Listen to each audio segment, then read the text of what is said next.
Political లీడర్ల దాడులు గట్టిగానే నడుస్తున్నాయి.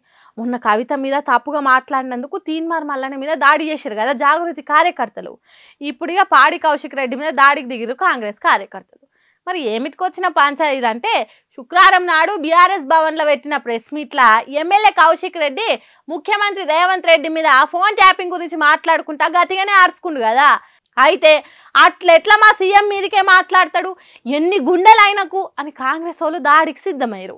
అది ముందే తెలుసుకున్న బీఆర్ఎస్ కార్యకర్తలు అసలు కౌశిక్ రెడ్డి మాట్లాడిన దాంట్లో తప్పేముంది, ఎందుకని దాడికి దిగుతారు, సిగ్గుండాలి దాడి చేస్తేందుకు, తప్పు మీ చేతిలో పెట్టుకొని రరి ఎంతమంది వస్తారో దాడికి, గేటు దాటేంత ధైర్యం ఉంటే చాలు మీకు అని పెద్ద బారికేడ్ల లెక్కనే గోడ తిరగని ఇలా పడ్డారు కౌశిక్ రెడ్డి ఇంటి చుట్టూ కార్యకర్తలంతా. ఆయన ఎంబడి ఎమ్మెల్యేలు దాసోజు శ్రవణు, సంజయ్, క్యాడరు, అబ్బో మొత్తం బీఆర్ఎస్ సైన్యమే కదిలి పోలీసుల కంటే గట్టి బందోబస్తే ఇచ్చారు కౌశిక్ రెడ్డికి.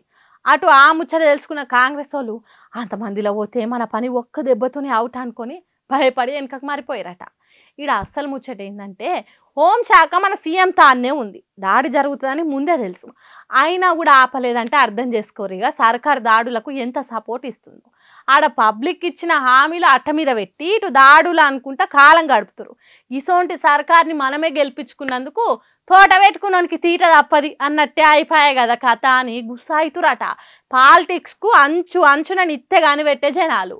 ఇది ఇట్లుంటే ఇంకో దిక్కు కాంగ్రెస్ ఎమ్మెల్సీ బాలమూరి వెంకట్ మాట్లాడుకుంటా చెప్తున్నా, ఏదైతే నువ్వు మాట్లాడిన మాటలకి బహిరంగ క్షమాపణ చెప్పకపోతే 100% నీ ఈపు బట్టలు కొట్టే పరిస్థితి వస్తుంది, నిన్ను గుడ్డలు ఉడదీసి ఉరికిచ్చే పరిస్థితి రేపు పొద్దున బాధ్యత హుజరాబాద్ నియోజకవర్గ ప్రజలు తీసుకుంటారని చెప్పి కౌశిక్ రెడ్డిని హెచ్చరిస్తున్నా. కౌశిక్ రెడ్డి వెంటనే రేవంత్ రెడ్డికి క్షమాపణ చెప్పకపోతే బట్టలు ఇప్పి ఉరికిచ్చి కొడతామంటుండు.